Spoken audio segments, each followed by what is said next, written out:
Aujourd'hui, on va me parler de méthodologie et notamment la méthodologie agile. Alors, qu'est-ce que la méthodologie agile? En fait, c'est une méthodologie qui permet de mener à bien des projets. À la base, c'était créé pour des industries automobiles, dans l'industrie automobile, notamment dans les usines. C'est-à-dire que pour produire une voiture, il faut avoir une chaîne de production qui soit fiable. Et du coup, des méthodologies agiles ont été inventées pour permettre de mieux travailler, d'être plus productif, etc., etc. Et du coup, en informatique, on l'a transposé pour les projets informatiques. Donc ça marche très très fort pour tout projet informatique qui soit. Et notamment, on va parler un peu plus de ce que c'est le Scrum. En fait, la méthodologie agile type Scrum, c'est la méthodologie la plus utilisée dans les projets informatiques qui existent aujourd'hui. Ce qui permet en fait de découpler toutes les tâches à effectuer pour développer une application web ou une application en général sur l'informatique. Et l'idée derrière ça, c'est de faire des cycles de développement très courts. Je m'explique. La plupart du temps, à la base, quand on souhaite développer un projet informatique, on établit un cahier des charges et ensuite on envoie ça au développeur ou alors à une agence ou peu importe. Et en fait, le développeur part dans son coin et commence à développer l'application et part pour 6 mois, voire un an de développement, sans forcément qu'il y ait des étapes de développement. Et en fait, ça, c'est une méthodologie qui a été beaucoup utilisée jusque maintenant et qui est très déconseillée aujourd'hui parce que vous n'avez aucune maîtrise de coût et de temps de développement. Et surtout, vous ne pouvez pas être agile avec cette méthode-là. C'est-à-dire que si jamais vous avez besoin en cours de route de modifier quelque chose sur votre plan d'action, vous ne pourrez pas parce que justement le développement est parti pour un tel cahier des charges et on ne peut pas sortir de ça. L'avantage de la méthodologie agile, c'est que vous allez pouvoir découpler le développement en plusieurs parties et faire en sorte que vous partez à chaque fois sur des cycles de développement très courts avec une possibilité de livrer quelque chose à peu près toutes les 2 semaines, un mois en fonction de ce que vous avez décidé. Alors il y a plusieurs degrés d'application de la méthodologie agile de type Scrum.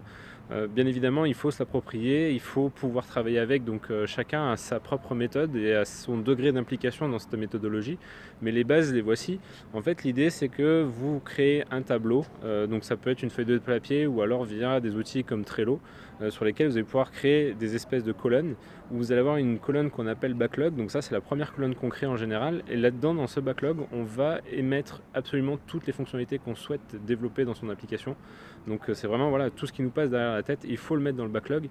Et l'idée de ça, c'est de hiérarchiser par ordre d'importance. Donc en fait, vous faites un backlog, donc vous faites une colonne backlog dans laquelle vous allez mettre vraiment toutes les fonctionnalités que vous souhaitez. Et cette colonne peut être modifiée à n'importe quel moment. C'est-à-dire que pendant le développement, d'un coup, vous pensez à une feature ou à une amélioration de votre application, vous allez la mettre dans le backlog et du coup, vous n'allez pas intervenir dans le process de développement encore à ce niveau-là.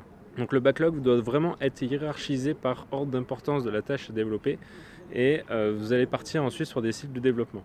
Donc en fait, quand vous décidez de partir sur un cycle de développement, vous décidez de partir pour 15 jours, 3 semaines, un mois, ça c'est en fonction de vos projets. En général, en informatique, on privilégie toujours 15 jours en termes de cycle de développement, ce qui est vraiment pas mal. Et en fait, l'idée, c'est que vous faites une réunion et vous allez décider quelles sont les features qui sont en priorité, que vous allez pouvoir rentrer dans la colonne qui s'appelle To Do. Donc c'est une nouvelle colonne que vous allez créer qui s'appelle To Do, dans laquelle vous allez mettre sur les 15 prochains jours les features à développer.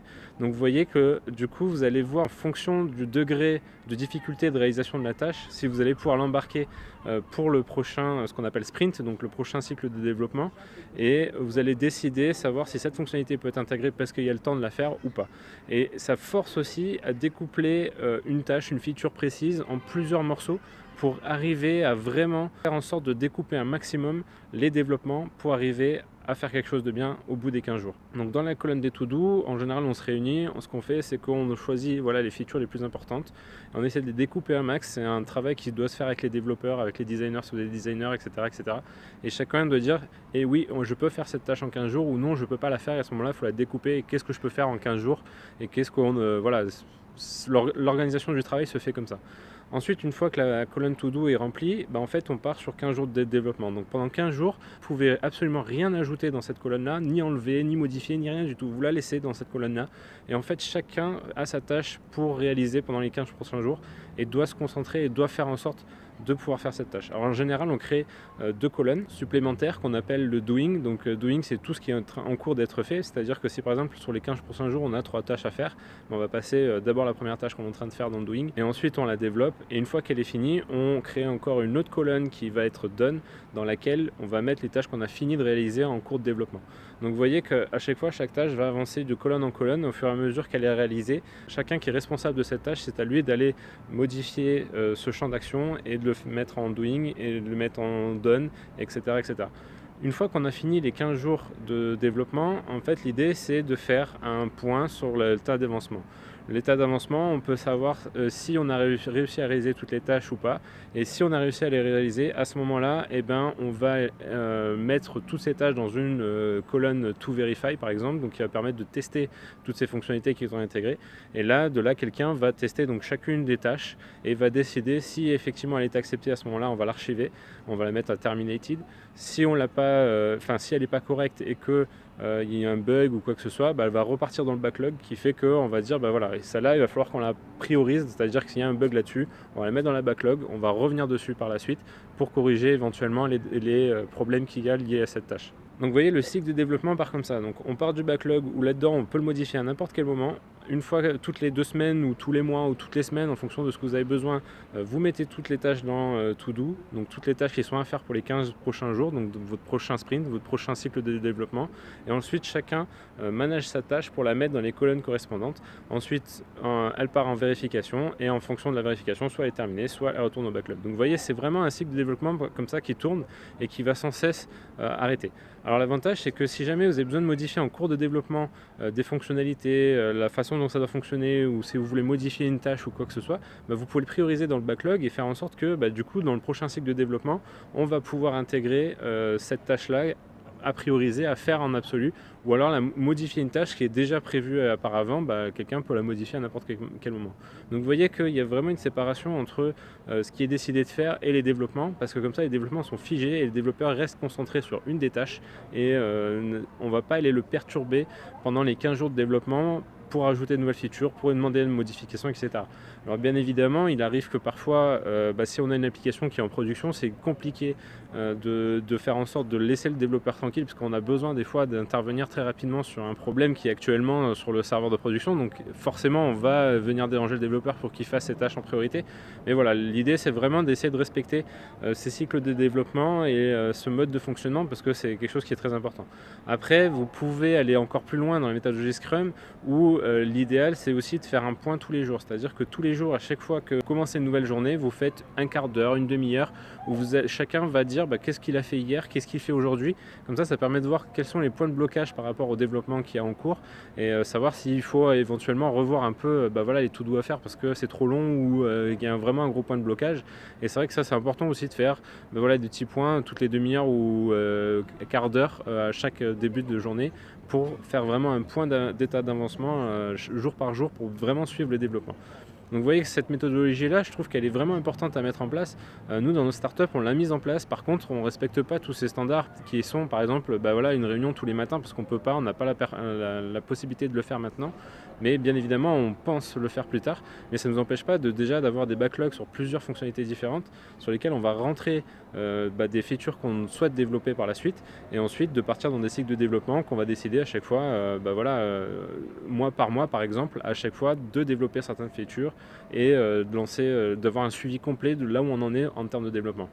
Donc voilà ce que je voulais vous dire aujourd'hui pour ce qui est du Scrum. Alors bien évidemment on pourrait faire des vidéos encore plus longues là-dessus parce qu'il y a tellement de choses à dire là-dessus. Peut-être que je reviendrai sur des détails plus complets. Donc voilà, pour résumer, vraiment, mettez-vous en place un tableau, donc que ça soit sur Trello. Alors GitLab, quand j'ai pu vous en parler la dernière fois, commence à s'y mettre aussi, à faire des boards comme ça, on va pouvoir suivre les développements. Donc pour le côté développement, c'est vraiment pas mal. Vous avez plein d'outils comme ça qui sont plus ou moins open source, qui va vous permettre de réaliser ça, mais clairement Trello, c'est le plus utilisé de tous. Et vraiment, c'est vraiment bien fait et c'est vraiment bien étudié pour ça. Ça vous laisse une liberté en termes de création de colonnes, etc., qui sont assez extraordinaires. Donc je vous conseille vraiment de vous mettre à Trello si vous ne connaissez pas pour commencer, parce que Trello, ça va vous permettre vraiment d'avancer dans cette méthodologie-là. Donc l'idée, voilà, pour résumer, vous faites 5 colonnes. Donc vous faites une colonne backlog. Donc ça, c'est la première colonne. Donc vous avez compris, vous mettez toutes les fonctionnalités dedans. Ensuite, vous faites une colonne to do que vous allez essayer de mettre à jour à chaque fin de cycle de développement. Ensuite, vous faites une colonne doing qui va permettre au développeur de mettre sa tâche pour suivre l'avancement de chacun des développeurs, de savoir où est-ce qu'il en est exactement. Une colonne done qui va permettre de dire à un développeur effectivement c'est bon, j'ai terminé ma tâche pour ce cycle-là. Et ensuite une colonne terminated sur laquelle, une fois que le cycle de développement est passé et que vous avez pu tester les fonctionnalités, vous allez pouvoir mettre les tâches qui sont réalisées dans le terminated. Après, bien évidemment, à vous d'organiser comme vous voulez, de rajouter des colonnes si vous en avez besoin, d'en enlever, etc. Donc voilà, franchement, vous êtes libre de le faire comme vous le souhaitez. Le tout, c'est que ça ne soit pas une contrainte pour vous. Alors bien évidemment, dans un premier lieu, c'est quand même assez de boulot parce qu'il faut apprendre à travailler avec ça. Mais vous verrez que en s'y mettant un tout petit peu, vous allez commencer à faire des choses intéressantes et puis ça va rentrer dans l'ordre au fur et à mesure du temps. Je vous laisse poser vos questions éventuellement en commentaire si vous en avez. Je vous laisse vous abonner à ma chaîne pour retrouver ma prochaine vidéo et je vous dis à très vite pour la prochaine.